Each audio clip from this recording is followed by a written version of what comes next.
366 video series. Today, I wanted to talk a little bit about toxic leadership. And you can apply this to pretty much any group that you have engagement with.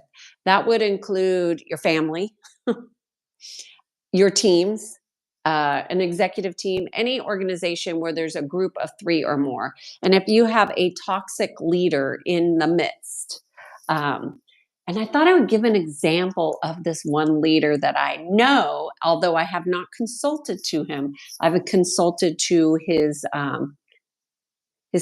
superiors, and this is an admiral, and he is a to me, he was very friendly and we got along fine. Um, and but nobody liked him. And he he doesn't really like people either. So what happens when people are really into their ego? They create this toxicity that is surrounding them. Ultimately, what happens is people withhold information from him to make him more stressed out. And they basically see him be hostile, lash out, verbally abusive,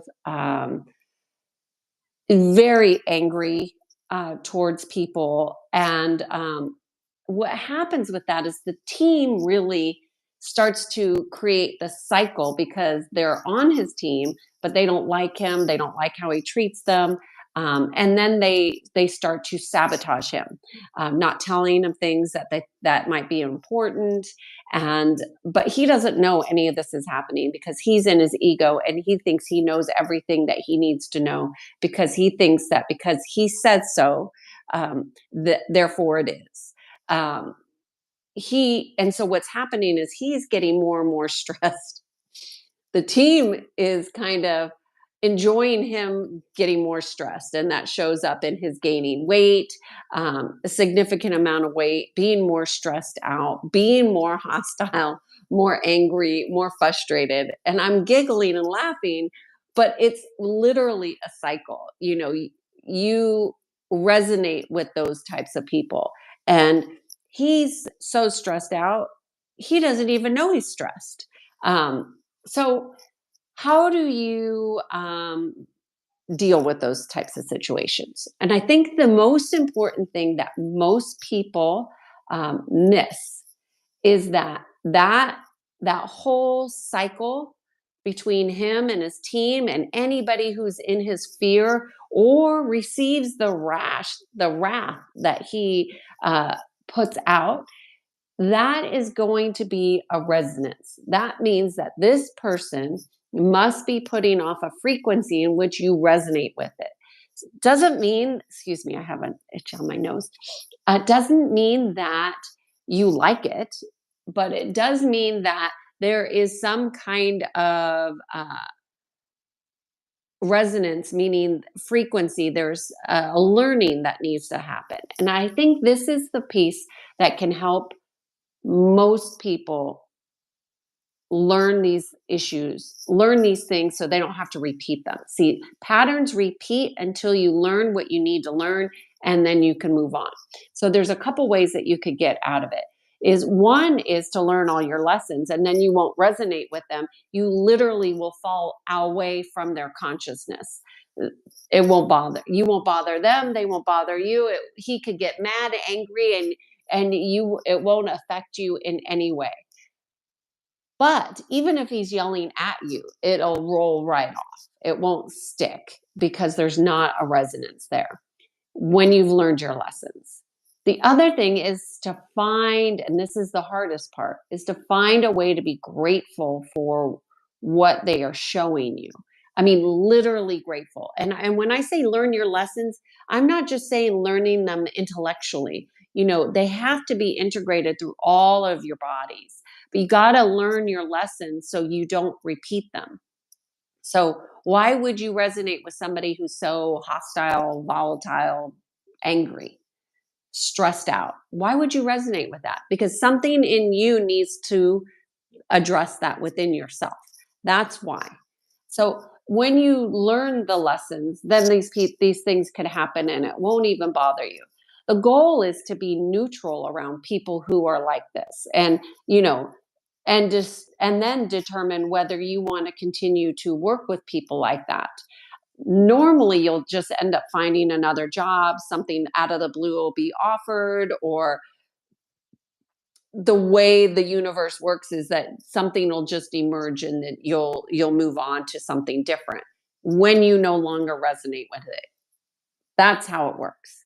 Whether you're conscious of that working or not, that's how energy works. The best thing to do is to learn to be grateful for everything every day in those situations. See, that admiral that I'm talking about, he is uh, depleted of all gratitude. I don't even care if he goes to church. It doesn't matter. If you're going to church and you're looking and reading the Bible and you're not doing it from your heart, it doesn't matter. He's so depleted, which is when he and why he would be so stressed. Now, in that system, depletion is looked at as a good thing, like, oh, he's a good worker, he's depleted. Oh, he's stressed out, he's good, he must be a good admiral. That's not true. It's not true at all. So if you can learn to be grateful for people who are showing you different aspects of humanity that need to be healed, and if it's showing up that somebody's, whatever you term it at, angry, hostile, narcissist, egomaniac, whatever you term it, like how do you need to address your ego? How do you need to address your hostility? So everything that you would name for them would be something that you would look at within yourself. That's the quickest way to learn all your lessons. Toxic leadership is always going to be a resonance. Honestly, I don't think in all of my years, the I've only probably worked with one person who was volatile. And I think I've told the story about him. He was so angry. He called me and yelled at me. And he didn't want to be angry, and from that moment on, from the moment we had our first meeting and I heard him and I saw him as angry, and he was able to go right into the pain that anger is causing, because underneath all that anger is some deep pain and some wounds. Once you go into that, then that's when healing really happens, and you don't have to be that angry anymore. And I never heard of him ever having an outburst again. He completely changed, and he really became the man he wanted to be. Now, if he was able to sustain that, he did for as long as I knew him. And, you know, the practices that he had in place were solid practices. But you need a support group. You need people around you who are going to support your change. And oftentimes, when people are around and become toxic or angry, it's usually because they don't have a good support group. So remember, when I'm talking about that admiral, there's this cycle, this loop, and people want you and lock you into being a particular way until you consciously choose and decide you want to be different. And then the team will start to change, and that dynamic will change. But right now, he's being angry at them, and they're reciprocating with some passive aggressive behavior, which is what will happen when somebody is outlandishly volatile. That people will be very passive aggressive, which passive aggressive is one of the worst things to be. I do not like passive aggressive people behaviors. I will say behaviors, and I do not respond well with people who are passive aggressive. It doesn't work well for my personality. And luckily, I have never had to work with uh, somebody who was passive aggressive for a prolonged period of time. If they came into my programs, and they rolled right out, and I maybe wouldn't have to work with them. So another thing about toxic leadership, besides resonance, that would be very helpful, besides gratitude, besides learning your lessons, the biggest thing is self-care. If you're not doing anything to manage your self-care, start doing one thing every single day. One thing every single day, whether it's breathing for a minute before you get in your car, or when you're sitting in your car, you sit and breathe for a minute. Every little thing about self care helps when you're dealing with toxic environments, toxic leadership. You've got to create the circulation within yourself because toxicity is a restriction of flow.